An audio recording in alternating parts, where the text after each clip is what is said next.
Hey everyone, it's Vice. Welcome to Making Wrestling Work. We are back. We're going to talk about the business a little more, and we're changing things up a little bit to our usual guest because today I have the pleasure of talking with somebody that I've known for a while. Uh, Somebody who is not only synonymous with sports in general, but also synonymous with a lot of pro wrestling that I have been experiencing. Uh, Man known by many names, the MK Bandit, MK itself. He is Mr. Heel in my mind. Please welcome Matthew Roblez. Matthew, how are you doing today, man? So wonderful. So wonderful to be here. Thank you for having me on. Of course, man, we've been talking about this for a while, and I Oh finally got yeah. to get you out here. This is going to be kind of a culture shock to some individuals watching this, especially out here in New Mexico, because Yes. one, you're not wearing the suit. Uh, and two, breaking character is not something that you are known for. Not at all. Trust me, I have tried to find those times in ring where, oh man, it'd be great. We can make Robles break character in ring. Never happens Not gonna ever. happen. To start things off, like I said, you are a man who is synonymous with anything sports related. Sports has been in your life your entire life, whether it be something. I mean, just off the top of my head, I remember something about roller derby. Even God knows that was amazing. Then we're talking hockey. We're talking baseball, right? And Yeah. of course, factoring in things like ESPN and radio. I mean, then you tack on professional wrestling. This is the big question that I think is the big question. What goes? How does a man go from different sports, just good old fashioned American sports, into the pro wrestling world? How does that happen? You know, it's so funny because I wish I could tell people that I had this master plan and that I had this 3-year plan where it really just kind of came like a lot of things in my life just by happenstance. And what happened is, I've lifetime pro wrestling fan. Grew up, I was in the AWA territory, so I saw early Hulk Hogan and just loved pro wrestling. Always loved pro wrestling my whole life. And so when the opportunity came to become a ring announcer, based on kind of my ESPN fame, if you will, became a ring announcer, wore a suit, did the ring announcer thing. Joey Styles, ECW is my hero in terms of either ring announcing commentary. So started doing that for a promotion called AXW. And Josh and Dex from Destiny Wrestling in Albuquerque, New Mexico, they used to run there, came and they would perform at AXW. They came to a show and they were just looking for a one off promo for a guy to play a bad guy attorney and do maybe a 2-minute promo. And so I did it, and they called me up about a week later and said, "We got a show coming up. We've got a spot for you." And I thought I was ring announcing. I'm like, "Oh, okay." And they're like, "No, you're going to be our heel guy, and you're going to be in the main event. It's going to be El Gringo Loco against, Hobo Hank." And I was just like, "Oh."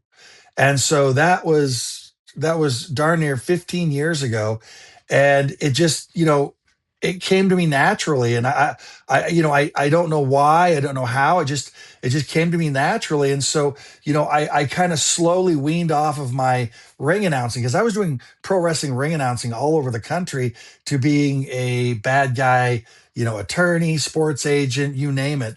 And that's really how it happened. It was just kind of by happenstance. And I owe everything to Josh and Dex from Destiny Wrestling for recognizing that in me. Otherwise, I'd be doing ring announcing, which is good. There's nothing wrong with that, but it expanded my abilities in my career. I notice a trend as I talk to people about their origins, whether it be the career origins or character origins. Everything happens by accident. That seems to be pro wrestling 101 creative is something happens by accident. You just roll with it. But you rolling with it is what got to that character point, but you have multiple types of your character. I've seen the Matthew Robles that I'm so familiar with, which is the the Yeah. federal director of uh, Athletic competition overseeing athletic all of sports competition. entertainment activities. It's such a mouthful. I can't imagine how you got yourself to memorize that. And then you have MK on the other side in different parts of the world who goes out in what looks like just a bunch of sports gear, including a hat and sunglasses. Very different Yeah. personalities. What's the story behind the different personalities, and what's the difference between the two? Well, it's kind of funny because again, you talk about things happening by accident. Is I was playing a jerk sports agent, and Tommy Dreamer gave me a call and said he had an idea for using my character, and Bubba had recommended me, and he said I'm going to have you play a commissioner because everybody out here hates this athletic commissioners. And I got there and did a good enough job for him. This is with his House of Hardcore. This was about 11 years ago. And he says, we're going to be doing this House of Hardcore all over the country. And we can't have you be the New Jersey State Athletic Commissioner one day and then the Pennsylvania the next day. So we need to have you be the federal director. And I kind of went, okay. And so in Destiny Wrestling, I was playing the director of competition. And so I thought for a minute, and he's like, you need to come up with a name. And I thought for a minute and thought, the longer the better. Because in my mind, I was like, if you come out every single time and say a long title, the more insecure you appear to the audience. And so I came up with, well, it was more collaborative, me and Tommy Dreamer of the federal director of athletic competition overseeing all of sports and entertainment activities. And he's like, I love it. And you're going to also say, as appointed by your president and WWE Hall of Famer Donald J. Trump. And that's how it all started. And I would say that every time I did a promo, every time. And that's how that started. So I became doing that. And so I was happy doing the federal director, loved it, was doing it on House of Hardcore, did it on TNA. And I showed up in Pittsburgh, Pennsylvania, and I was managing Sam Adonis. And I would, in the track suits that you see me wear as the MK character, literally are what I would wear as a normal human being to travel because it's like pajamas. Oh yeah. And Sam picks me up from the airport, and I'm in my pajamas, and we're going to go to the venue. And he says, tonight, I don't want you to wear your suit. I want you to wear that tracksuit. And I said, well, why do you want me to do that? He goes, because you look like such an asshole. And I kind of hurt my feelings. I'm like, well, this is what I really wear. And so I really kind of struggled. And it was for a show called Wrestle Rex in Pittsburgh. And long story short, I kind of felt like I had to create a separate entity or a separate character. And I talked to Sam about it. And I'm like, how do you want me to do this? And so we kind of came up together that the federal director is like the bad guy authority figure, like a boss that doesn't really align himself with one particular heel, but kind of helps the heels along the way with regulations and things like that. The MK character who wears the tracksuits is a sports agent who all he cares about is making money and embarrassing people. And so I made that distinction, and the characters were right here about 10 years ago, and now they're kind of here. And so a lot of times when I've a lot of times people will ask me to play both characters in the same show, and it'll be funny because I'll come out and do the federal director, and then I'll come out in a battle royal or do something as the MK character and pretend like they're two totally different people. This is a Mick Foley kind of mantra that Exactly. that Yes. reminds me of. Heavily inspired by, as everybody knows, heavily inspired by anything ECW. Mick Foley, Mankind, before he was Mankind, excuse me.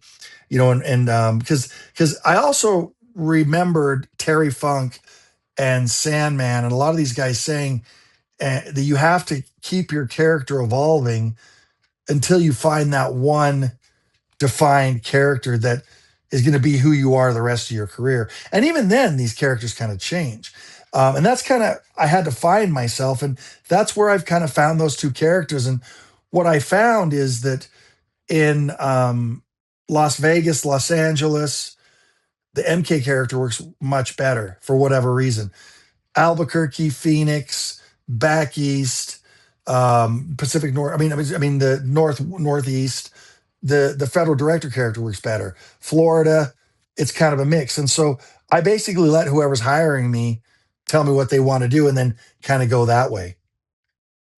You mentioned ECW a lot. Does that I can actually see a lot of ECW stemming from your performance, especially on the microphone.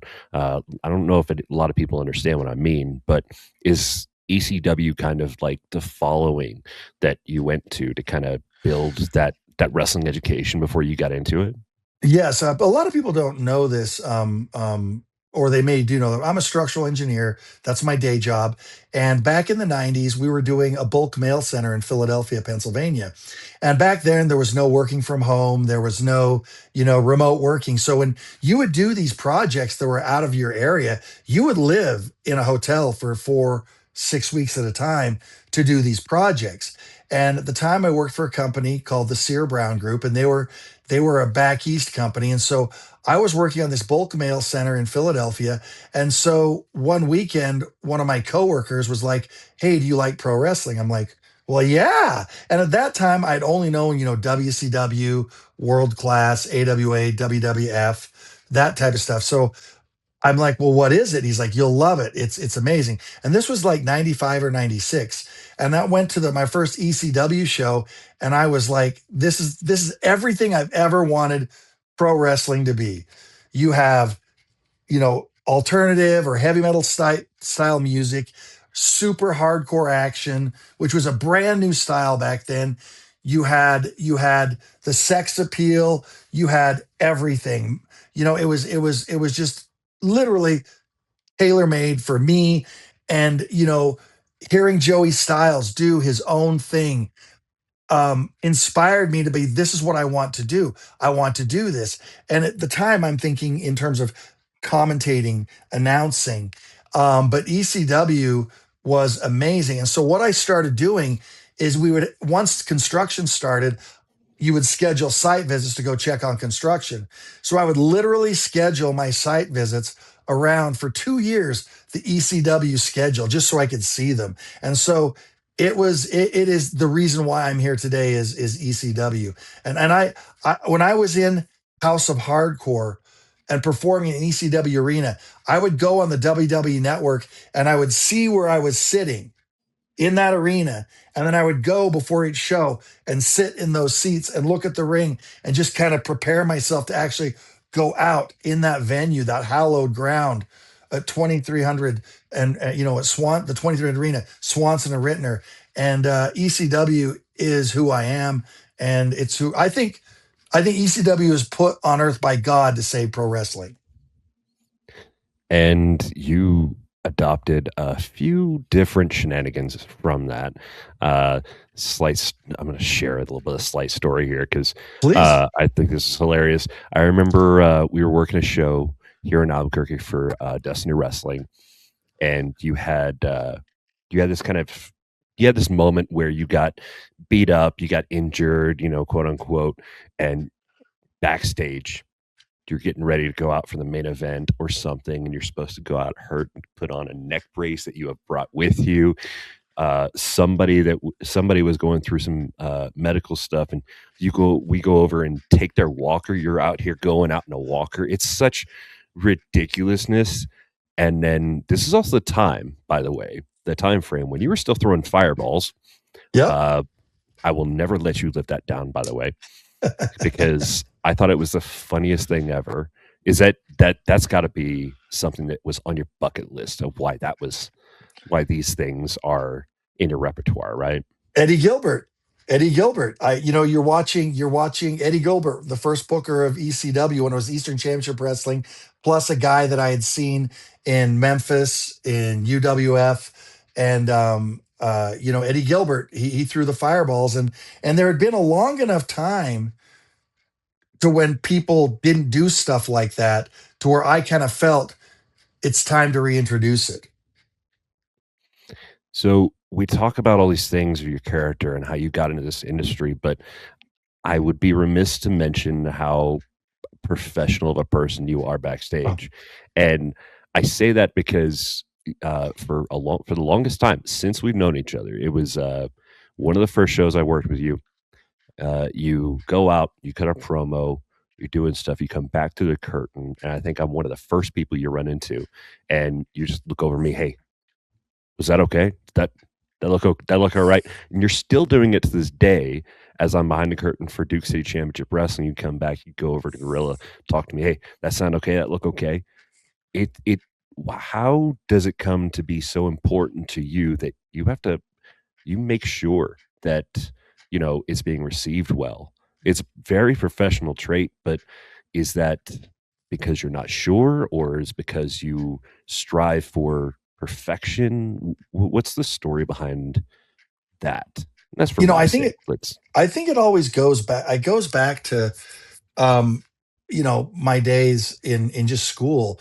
I can remember very distinctly in grade school, college, high school. You would think you crushed it on a test, and you would get it back and have a C or a D. And I learned a long time ago that your perception of how you're doing is tremendously flawed. And so it's a strive for perfection, because you have to surround yourself with people who will not BS you and tell you the truth. And I trust you, and there's a few other people in the back, that if I did something wrong, you would, because you consider me a friend, would say that wasn't right, or you should have done this, or this is what you should have done. And so you have to know those things right then, because that way, if you're off a little bit on a show, or you didn't do something right, you need to correct it right then. Because if you wait to watch it on film, you wait to go, oh, I shoulda, coulda, woulda, 2 weeks later, it doesn't matter. Because people are only going to remember the last thing that you do, and maybe the first thing you do. So if I come out and cut a promo in segment two, and and you tell me, oh my gosh, Matt, you should have done this, you did this, or you weren't looking at the camera, you're facing the wrong way, whatever it is, in segment six, I'm going to make sure I correct that, so people will not remember that sucked. They're going to remember the last thing I saw. He did okay. You can't trust your own perception of how you perform, because you're performing, and so you're not reliable. So find people you trust and ask them. I've never had a problem working with you ever. Well, thank you. It's something you asked me these things, and I'm like, no, dude, it was great. It was fine. What are you talking about? I've never pointed out anything that you could have done better, Well, unless it thank was you. some dumb idea that you and I talked about, and some of those dumb ideas we're not going to mention here because some of them haven't happened yet. But so you go out into a character, and this is pulling a little bit. We'll see if you want to discuss this or not. But Sure. before you go out there, we have a term in wrestling. We lock in to our Hmm. character, to our moment, and you lock in very. Oh, what's the word? It is. It is an energy. It's an intensity behind the curtain before you go out. You're pacing. You're talking. You're getting into the moment. And does it really take you that much to go into the moment, or is it just you're enjoying the flip of the switch more or less? No, it's honestly, if truth be told, the MK character and the federal director are so far from who I am, is I honestly dislike them as human beings, and as such, it's very difficult for me to get into that motivation. And so I grew up as a child actor and a child performer, being a method guy. And anybody that's done song and dance and things like that, you almost have to be method when you do that. So I have to become those people. And it's easier for me to do it now, but it is literally me overcoming an extreme dislike of these people to then become who they are. And especially when I'm working with people that are such wonderful individuals and I'm supposed to go out there and call them jerks or something like that or punch them, I have to get that motivation right here and I have to feel it right here. Because if I don't, then it's just me reading a bunch of lines. So it really does take me that much. And anybody who's like gone out with me afterwards or things like that, it takes me a minute to kind of spin out of that back to who I am. I've seen that actually, and it's incredible. It is impressive. Well, You thank you. you have a lot of people that you have stood across from that you have targeted as in character. I mean, people like, I mean, it was I believe people like Tommy Dreamer, people like Bully Ray, I believe, but Mhm. you've also represented and stood next to a lot of names. I mean, just off the top of my head, I can say I remember you remember Sam. You mentioned Sam Adonis, and I Yep. remember the work you did with him recently in the last 3 years over here in Duke City Championship Wrestling. We're talking people like Brian Idol. We're talking people like Saleh, who's a good friend of mine. We're Amazing. talking, uh, we're talking people like Jacob Fatu, of all Yep. people. Okay, um, there's, and I can go on and on. I couldn't do that list justice. But what is it that gets you to connect and link up with these individual talents? Because you could have been linked up with anybody, but it's these people. How does How does Matthew Roblez, whether it be Mr. Roblez or MK, get linked with these individuals to try to tell a story, to try to put on a work? I can tell you this. I have been so fortunate to work with people like Joe DeFalco in FSW, like Joe Singer, Hobo Hank, like Don Vitale, Gabe Gallo in Phoenix, Rick Elzey in Lubbock, and Joey Terrifying, that have recognized someone that works chemistry wise with me. So they've made my job very easy in that they tell me you're going to work with so and so tonight. And I can't tell you how many times I've kind of done a groan like, how am I going to work with this guy? And when we go out there, it just works. In particular, in Pacific Coast Wrestling, PCW Ultra, 10 years ago, I was in this faction called War Beast with Jacob Fatu.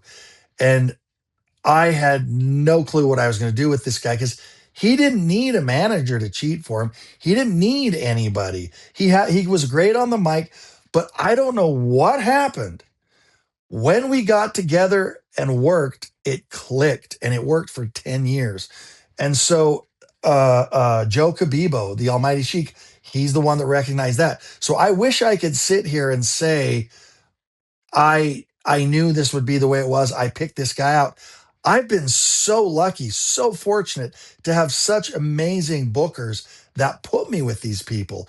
And then once you're with someone like Juicy Finau, Kevin Koa, Duke, and all these guys that I work with now, you all of a sudden, like you say, you lock in and you just start working together where you don't even have to think about what's going on. You just react, and you know what's going to happen. And on the same side, not just the people that I work with on my team, but who my opposition is. It's the same thing.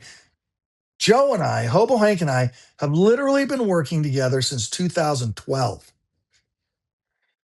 And we've been no matter what we do, it works and people want to see it. And Dex and Josh originally recognized that, and then Rick Elzey recognized that, and then we're off to the races. So it's not me. It's just I've been very fortunate to be given such amazing talent to work with, and that someone recognized that inside me. And a lot of that career ends up coming full circle. I mean, bring it back to New Mexico again, because at a certain time, like I said, you and I both come from Destiny originally, and sometime after that, it kind of, pro wrestling in New Mexico kind of fell quiet for a Well, while, it was and the then commission. It was the commission. yeah, and then of course Duke City Championship Wrestling starts up, and then it's like lightning in a bottle. All of a sudden, wrestling springs up, and then hey, Matt, it's me. How you doing? Get to see you again. Get to work with you again, and but it's something pulled you back here, even though this isn't your home. Like this isn't where you lay your head. Why come out here and be a part of this? Is it the appeal of the crowd? Is it just the love of the business? Something about New Mexico brings you out. Well, number one, you've got to love the passion of the New Mexico wrestling fans. Um, there's, Las Vegas, Phoenix, New Mexico, Lubbock, um, I mean, Dallas, those are wrestling towns and they have been for 100 years. And so the fans and I have a simpatico. No matter how much I try, and I could never be a baby face in New Mexico because there's just this, I do this, you do this. And somehow, even if you've never seen me perform, the mass mentality and the magic of pro wrestling brings that together. And there is something magical about New Mexico. There's something magical about the fans. And it's something that I can't describe except to say that it's very special, it's very magical. And the fact that you can go from no wrestling companies, no wrestling for nearly 2 years to now two or three companies and selling out the El Rey Theater, 650 people, and then having national wrestling companies come in says something not only about the state of wrestling today, but says something about the fans. I'm not trying to insult anybody, but you can't say that about Boise. You can't say that about Salt Lake City, unfortunately. Although Salt Lake City has a tremendous wrestling base here, but It there's really something does. about New Mexico that makes it magical. Let's let's talk about the wardrobe, man. Yeah. You, I'm just curious, how much of your wardrobe in your closet is dedicated to the life of pro wrestling, suits, sweats, etc. Yeah. I'll tell you what, I would say literally half my wardrobe is dedicated to wrestling in that, I try and get a new suit every maybe two a year, one a year, and they're all custom made. They're made for me. They're custom made for me. I've got a guy who's known as the tie guy here in Salt Lake City who custom makes all my suits. Um, I go to the forum shops and buy those. Believe it or not, those are all legit Gucci or Louis Vuitton or Montclair track Wow. suits. Yeah, but the thing that people don't realize is there's a really good place here that's a tailor that they're half spit and glue now, some of them, because they get torn. I have them. I'm not going to go out and buy another one, so they're sewn up, but they're legit. So seriously, half my wardrobe is dedicated to pro wrestling. Wait a minute. So how many suits do you think you've gone through in wrestling? If you had to guess a count. At least 10. Oh, okay. And I That's have and here's a not secret. bad. I have suits that I call my bump suits. So I generally Yeah. bring two Yeah. suits with me. I bring one that's a really good looking suit, and then I bring one that looks really close to it or is exactly the same one. And so what I'll do is if I come to a place and they say you're going to go out, you're going to cut a promo, you're going to grab a guy's leg, and I'm not taking any bumps, I wear the good suit. Then if they say you're going to cut a promo, do this or that, then the guy's going to do something to you, I will cut the promo, change, and then wear the bump suit. But I've probably gone through 10 or 12 suits. That's not bad. That's not the number that was gonna occur in my mind. Like, I Well, it's thought you were gonna cheaper to tell have me, them repaired. "Oh, yeah, that's actually very good. That's true. I need to learn that one." Um, you have gone most of your career in wrestling as a heel. I think I asked you one time if you were ever a babyface, and you said you were a babyface, I think, one time? Mhm. Am I accurate? I actually was babyface twice. I was actually babyface twice, and both of them were again by accident. Naturally. In Yeah, I 10 years ago, I went to Tucson and was going to see Kiss play, and I knew there was a wrestling show the night before the Kiss concert, and I knew all the guys, but I wasn't booked. But you always show up with your gear, and Chris Evans said, "Hey, do you want to manage me?" And I'm like, "Sure." And I get there, and all of a sudden, I'm like, "Well, wait a minute, you're a babyface." Like, "Yeah, you'll do fine." So I went out and I went out and valeted him in a match where he was the babyface. And a very similar thing happened to me in Victorville, California. And so it's like, you know, you just got to adapt, and it worked. At least I hope it worked. But I don't know if I could do a sustained something like that without a quick heel turn. But you've done the heel role so much.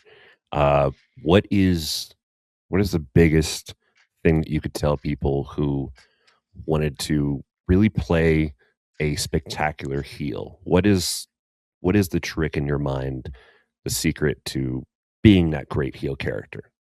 Well, number one, the heel doesn't think he's a bad guy.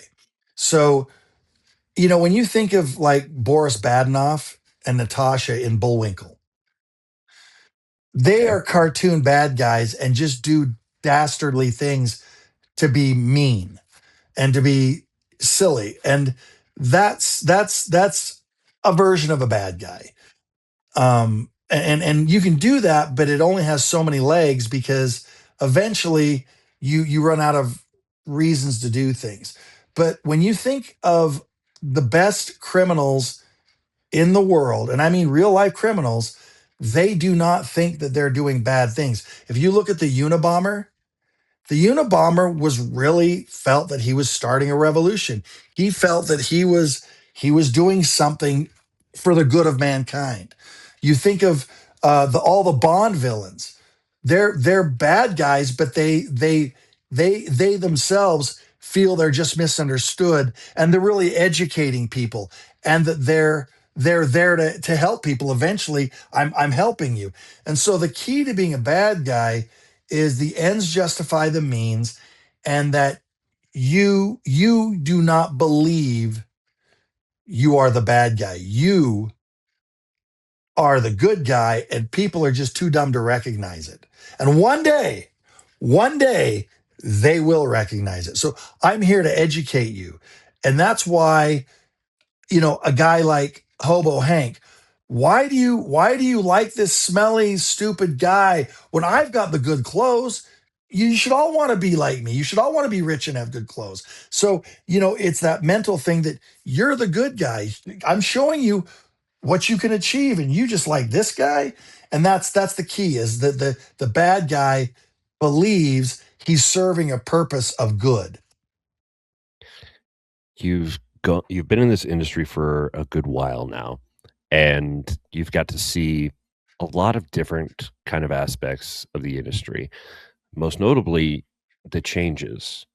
Since you started getting in the industry all the way to today, what are some things about the industry that you notice have really changed, whether it be good or bad? What's something that really comes to mind of a change you just couldn't ignore? I think on the really good side, it's audience participation. It's such a melodrama now. Like, even when I go back to being a kid, we all would yell and scream at the bad guy wrestlers and cheer the good guy wrestlers. But it wasn't until the ECW era when fans started getting involved in terms of signs, chanting, and actually becoming part of the experience. So as a fan, you're literally part of this all the world's a stage and we're merely players type thing. And that's what I've seen evolve in wrestling that I think is wonderful, is that when you go to a pro wrestling, like I've always told people, if you watch pro wrestling on TV, you're not going to get it. You have to go to a live event because you become pro wrestling.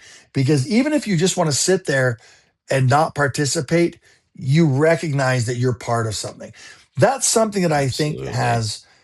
has changed for the good.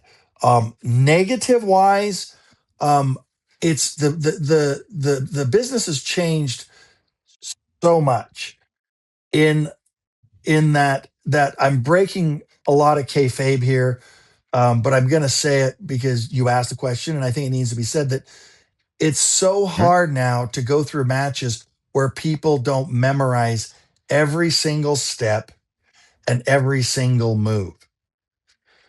To the point when I brought Missy Hyatt to her first independent show in like 20 years, and she's sitting in the back looking at people going, "What are they doing?" And as guys are going, "Okay, this, duck this, do this," and going through every single move of every single thing that they could possibly do. And I literally said to her, "Well, they're kind of going over their matches." And she said to me, "Well, how do they learn how to work? How do they listen to the crowd? What if what they're doing doesn't work?" But and she went through this whole scenario, and I kind of like, I know it's just where the business is. He burst into tears and started going, "Bill Watts would fire that guy. Bill Watts would find that guy. Bill Watts, and so she came up from that era and was like, "We did everything we could to make this as real as possible. And you guys have turned it into Dancing with the Stars." And, and as much as I hate to say I'm the bitter old guy in the corner going back in my day, I've got to be that guy. I really feel pro wrestling was better when you had minimal planning, you knew how much time you had, and you were confident enough in your abilities to just go out and work. But I understand things have changed. This is the way the business is, and you have to adapt.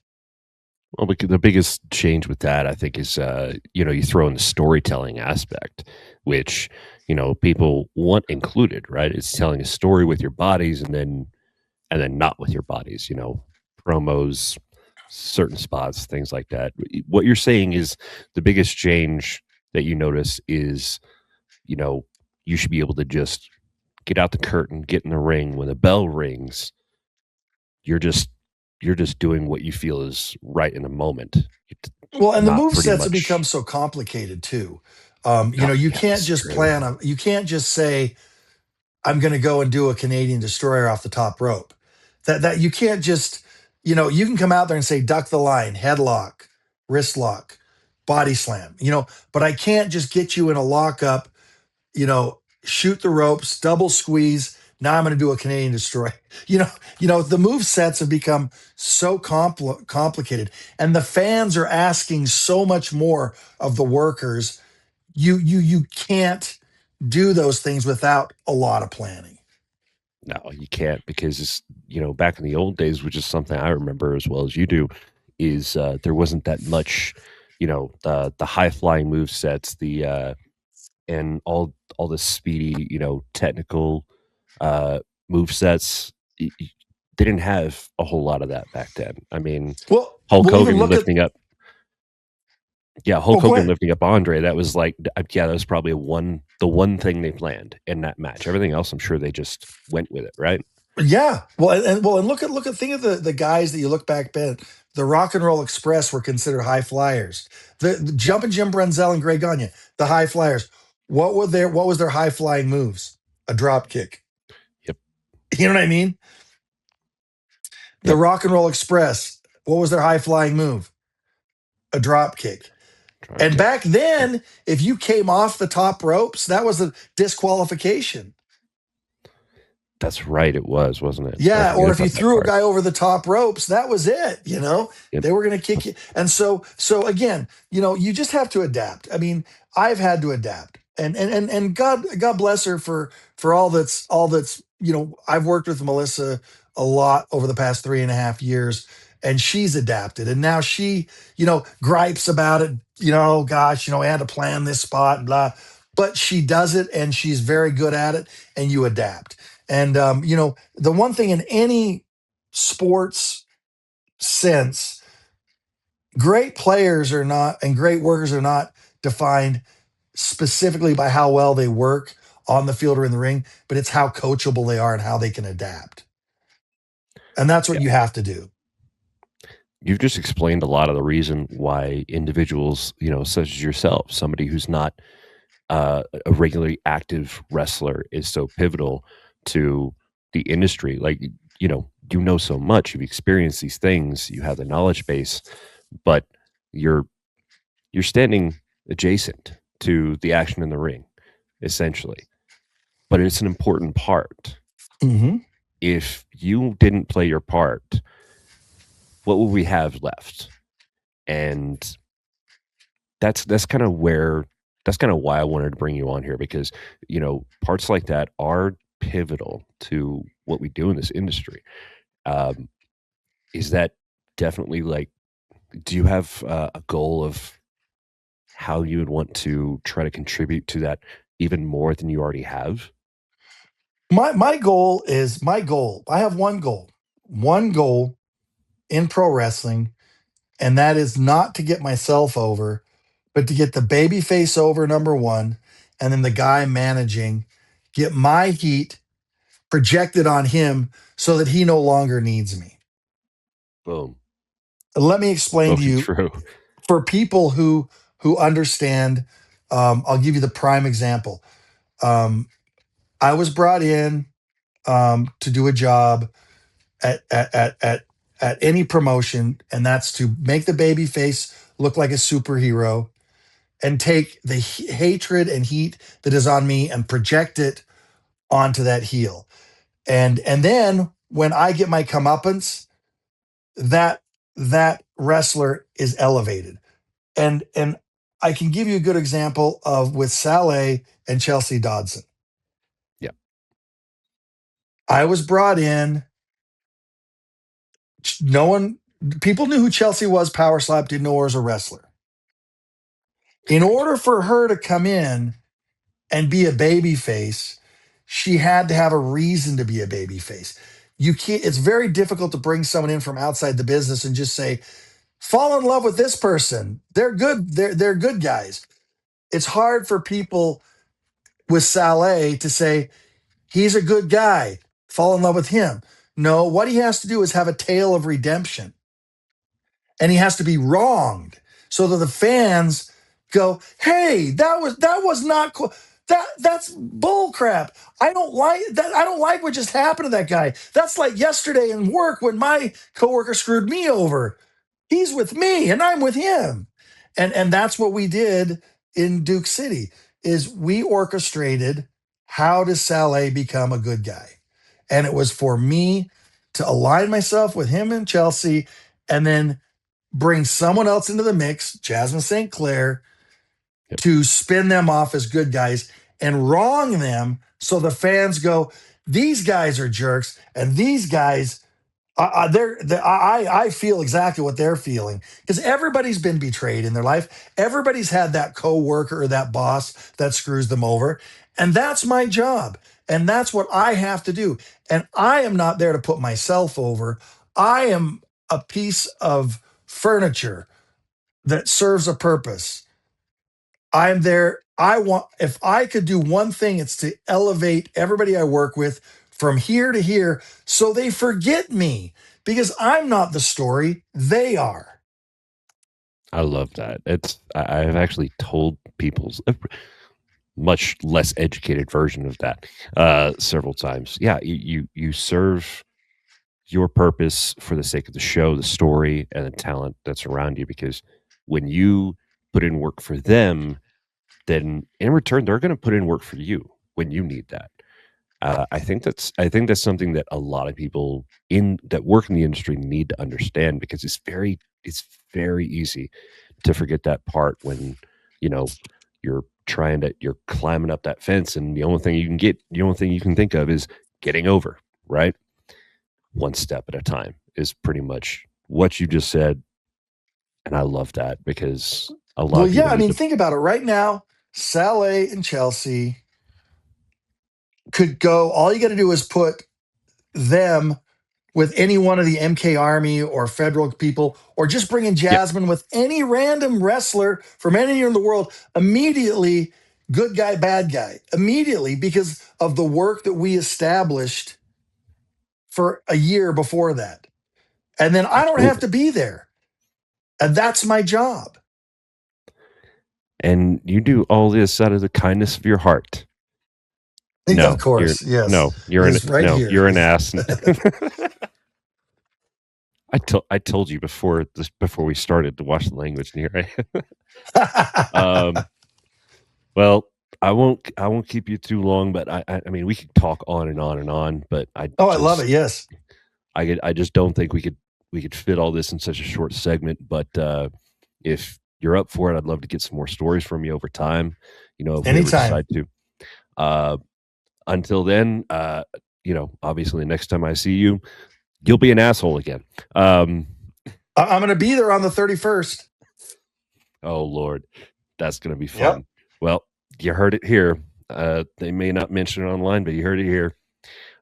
Matthew, thank you so much for if you'd like people to follow your journey and reach out to you, whether it be just as hopefully as professional, not as certain irritating. Never mind. Where can people find you at? Well, my OnlyFans. No, I'm kidding. No, no, my Unsubscribe. yeah, at the MK Bandit on X and Instagram. My name Matthew Roblez on Facebook, and please follow me, share my stuff. I mean, when you really think about it, all we have is social media these days, really to promote yourself nationally. Um, and so if anybody wants to help me out, share my stuff, like my stuff, comment on it, and come to the shows. And of course, you can see Matthew Robles. I'm not even going to say which promotions because you might see him at a promotion he's never been to before one day. Just keep a lookout and follow along. Matthew, thank you so much for this, my friend. It's always good to get some insight from somebody such as yourself, and I appreciate it very much from the bottom of my heart, man. Thank you very much. It was my pleasure. And for everybody else, thank you for joining. Keep making it work, and we'll see y'all later.